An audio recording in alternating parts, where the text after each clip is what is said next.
Well, everybody, how you all doing? Hope you're doing well. It's a bit of a wet and murky one here today. A little bit colder today, but nothing. Still got the still got the shorts on. Right, we'll go in this way. Right, so once again, I want to thank everybody for liking, sharing, subscribing to the channel. Really appreciate it. So there's one thing that we have to start doing. People keep asking me, saying, how do we fight back against what's happening to us in this country? How do we start to make a stand? Well, the first thing you start to do is you start to take a stand against socialism and communism.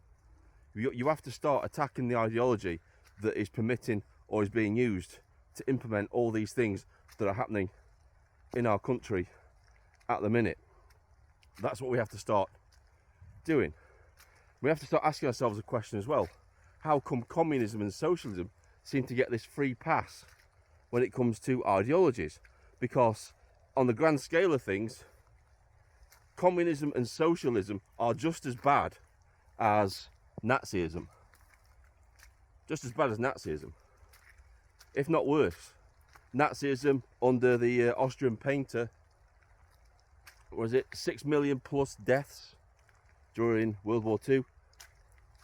And that's not mentioning the soldiers that were actually killed trying to stop the Nazis. And then if we look at what communism has done, I mean, communism is still going on today. It hasn't stopped. It wasn't stopped in 1945 like Nazism was, which is a good thing. I'm not defending any of these ideologies, by the way, so make that quite clear. I'm just pointing out that when communism is just as insidious and evil as Nazism, why does it get such a free pass in this country? Why is not walking around with the communist hammer and sickle like we've seen happen on unionist marches? Why is that not frowned upon? Because when you have an ideology that is responsible for 100 million deaths worldwide, you would think that would be even more demonized than Nazism, for being an evil ideology, for being on that scale, being an evil ideology. So what we have to do is we have to educate ourselves on what communism actually is, right? So everybody talks about socialism, everybody talks about communism, right? So think of it in terms like this. So if communism is your destination, then socialism is the vehicle that gets you to that destination.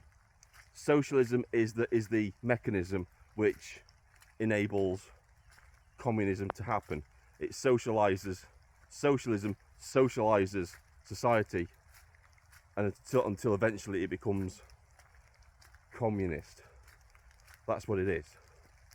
So let's look at the relationship between communism and Nazism. So 1939, before the outbreak of World War II, Soviet Russia, the communists, and Nazi Germany, they signed a non-aggression pact. This was the Molotov-Ribbentrop agreement. Now, what a lot of people don't realise is that far from being enemies, they were actually tacitly allies in World War II. They had no intentions of interfering with the Austrian painter's plans, so long as he didn't aim any aggression towards Soviet Russia. They didn't care what he did. So that kind of blows this moralistic argument out of the water that the communists at the time were against Adolf Hitler because of moralistic reasons. No. The main rivalries between the communists and the Nazis in Germany itself was due to power. They didn't want to share power. They both wanted to be the dominant ideologies. It had nothing to do with morality or anything like that. So we've got to start looking at this myth that communists portray themselves as being the good guys in this. They weren't the good guys at all. The Soviet Russia was perfectly was perfectly okay with what Germany had in mind. In fact, in that non-aggression pact agreement, they actually stated and had secret plans to carve up Eastern Europe within that non-aggression pact. They also had a trade agreement within that non-aggression pact that they would trade with each other. So these weren't two rival ideologies. This wasn't the communists going up against the Nazis because they didn't agree with them morally. They didn't give a shit what they did, because most of what Adolf Hitler had planned was more or less the same sort of thing that the Russians were doing in Russia.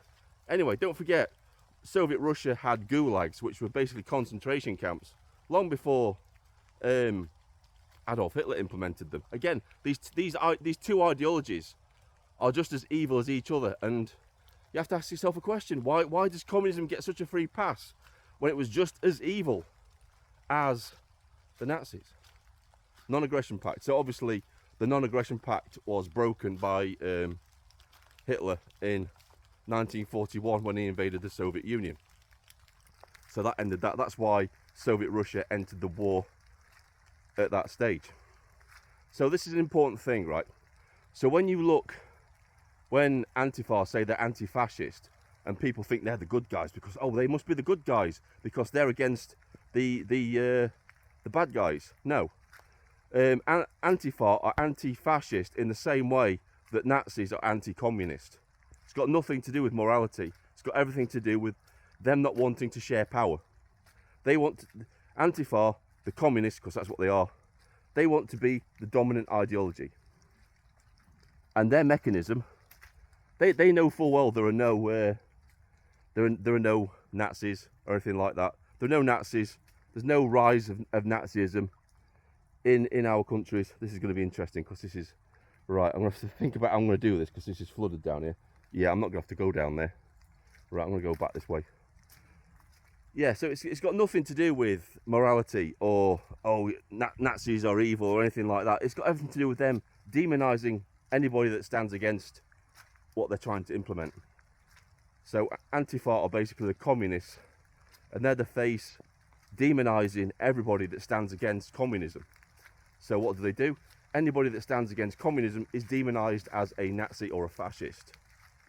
And that way, they portray themselves as being the good guys in this, when in reality, they're really not. There were never any good guys. The communists were just as evil as the Nazis in that respect. So this is something that you need to throw at them as well. If you're at,